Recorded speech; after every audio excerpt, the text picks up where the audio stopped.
This one actually changed the game for me. It's not for everyone. I know some people would not be able to do this. This video is not to say that I am the authority on all things gut health and I now know all there is to know about how not to bloat. This is just what's worked for me, and we're all so different, so it might not work for everyone. I just wanted to share it because I'm not talking about your average bloat, by the way, which is completely normal. Everybody bloats. It's natural after you've eaten something that your body changes shape. I'm talking about the proper, uncomfortable, digestional distress, painful, rock solid bloat after I eat anything. I have got some pictures that I will show, regrettably, just because I documented my progress and I just wanted to keep track. Thankfully, I haven't bloated like this since over a year now. I've got quite a small frame, so that may not look bad, but believe me, that was painful. I'm not pushing out. That was exactly how it was, and yeah, it wasn't fun. It wasn't fun at all. I have made notes, so if I look down, that's what I'm looking at, because I don't want to ramble on. I already have rambled on, and it's only the intro. So I'm going to start with the food and what I did food-wise in my diet, how I stopped the bloat. Let's go. So the first thing I did was identify triggers, identify things that weren't working for me. For me, gluten and dairy. Now, I still actually eat gluten just because I love it so much. But for me, removing dairy from my diet was a huge one. It never ever sat well with me. My first year of uni, I used to, for breakfast, I would have yogurt and granola, and it would be a tiny, like, pathetic portion.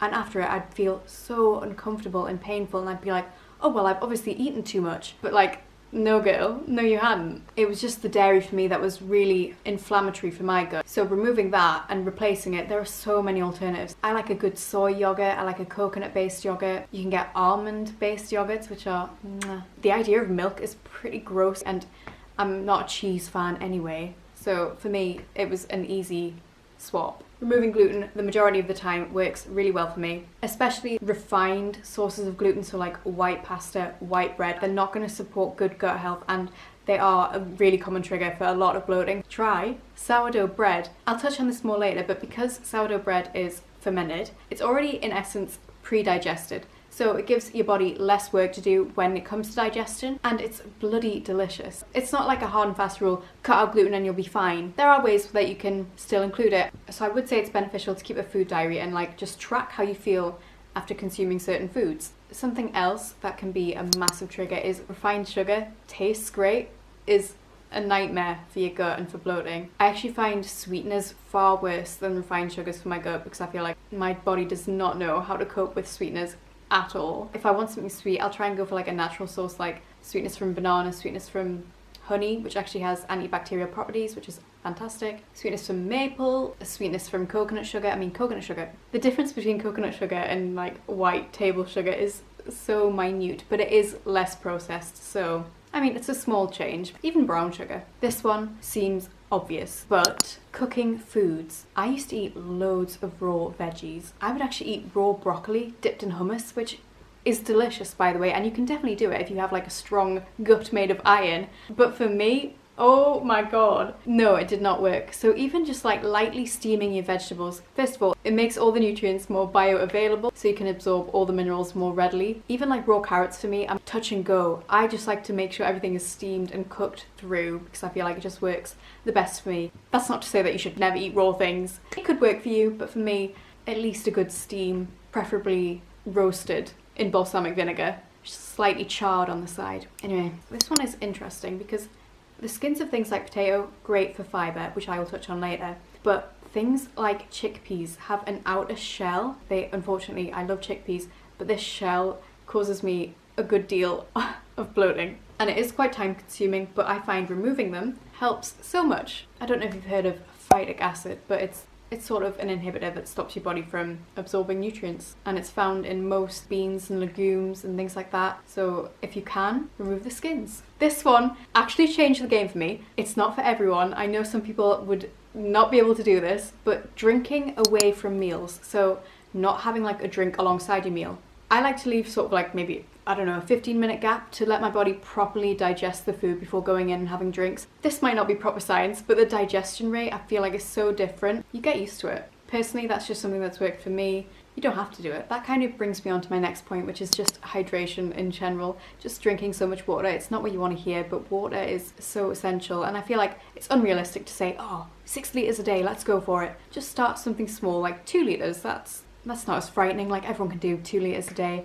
It just helps everything move through your body, keeps it nice and steady, a nice steady flow, which is what we want, ladies and gents. And it actually does help flush out the toxins. I hate that phrase because it's sort of been coined by diet culture, like flush the toxins out your body. But no, the liver does that. The liver flushes out toxins. But water helps the liver flush out toxins. So drink your water. Right, so eating slower, being mindful and chewing more. If you chew more, in fact, I'll get the science up for this because I swear there is science behind it. Chewing better. When food is chewed thoroughly, you can release a lot of saliva, which contains digestive enzymes. Now there is your science. Yeah, it makes total sense. And I see a huge difference when I remember to chew. Like, it's so easy just to wolf down your food, like in one bite. I eat quite heavily plant-based, like I eat a lot of grains and beans. And unfortunately, that didn't make me feel great. It works a charm for some people, but for me personally, I found them really hard to digest. So what I've done to combat that is soaked basically everything I eat. So things like rice, I soak that at least a few hours before eating it, and then I just drain it, wash it off until the water runs clear. Lentils is another one that I soak. I always soak my lentils, and you can see like the dirty water left behind once you soak it. It's a no-brainer for me now. They cook quicker once you soak them. Another benefit, one thing that I used to do back in the day, I thought I was being super healthy again. I used to eat porridge all the time. I used to have banana and chia seeds like without fail on top of it. What I'd do is I'd sprinkle the seeds like raw. Chia seeds are fantastic, but if they haven't been soaked or, you know, thoroughly mixed into something liquidy, then they are so hard to digest because they expand in your stomach. And I didn't realise, there's me thinking I'm being super healthy, eating my chia seeds, but really it wasn't working with my gut. So now when I have chia seeds, I just have it in chia pudding, which is delicious. Okay, this is a fun one. Increasing probiotics. My life has changed. They are the tastiest foods, but also they are so great for your gut microbiome. Basically, they increase the live bacteria in your gut, which is essential. What you want is a diverse range of both prebiotic and probiotic foods. So for me, I have increased my consumption of kimchi, sauerkraut, kombucha, tempeh. You can even get fermented yogurts, which are really nice. Yeah, there is so much you can have, but importantly, you can actually overdo it on probiotic foods. So you want to make sure that you have a good balance, because if the bacteria in your stomach is underfed, then it will start to eat away at your gut lining, which sounds horrific. That sounds like a horror film. So you want to make sure that you feed them with fiber-rich food. Fiber is your friend. Things like oats, things like potatoes, lentils, filled with fiber, all cracking for you. Keeps things ticking along nicely. This one's a nice one. Eating more and not restricting food groups. Now I'm going to get all sciencey again, but we create our own gut flora. Sorry, my cat is being too cute in the background. I'm being distracted. We want to eat as diverse a range of food as possible to have all the lovely different types of flora in our gut. And the thing is, if we restrict a type of food, then we might increase our risk of being intolerant to it in the future. And we don't bloody want that, which is sort of why I still have gluten in my diet. I've talked about this before, but I don't want to be intolerant to gluten, so I'm still going to eat it in forms that my body can cope with, i.e. sourdough. I love you, sourdough. And this tip is a really easy tip. Teas. Teas are absolutely fantastic for your digestion. 2 of my favourites that I've incorporated. Right, listen, I'm not a mint fan. In fact, I'd probably say I don't like mint, but a nice peppermint tea, really soothing, really great. A nice lemon and ginger tea. Ginger has so many healing properties, so try yourself some peppermint and ginger tea. Not peppermint and ginger, peppermint and ginger. You know, 2 different teas, whatever. Some lifestyle things. So your body really appreciates you being active. Going on a walk after you've eaten helps clear the glucose from your bloodstream and in turn stops you from bloating as much as you probably would have. It's also just nice to get outside, isn't it? Nice, long, low-intensity walks, personally, for me, have been great. And something that I've been doing really quite frequently is yoga and stretching. Call me a yogi, I love my yoga. Some of my favourite yoga poses are the upward dog pose, forward fold, child pose, cat-cow, and I don't know what this one's called, but this one is really good as well. And all I do personally is hold them for 5 deep breaths or just 30 seconds, whichever you prefer. I kind of want to do them now, and I actually see an immediate result. Call me crazy, I know. And then something else that's actually really helped is massaging my belly. With a gentle pressure, massaging your belly in a clockwise motion. Try it. Try it, my friends. You can even use some oils on it. You can use a shea oil, a coconut oil, anything you like. I don't do intermittent fasting. I don't think I ever could, just because I love breakfast. I mean, I might try it. I'd never say no. So I try to leave 3 hours before going to bed after eating.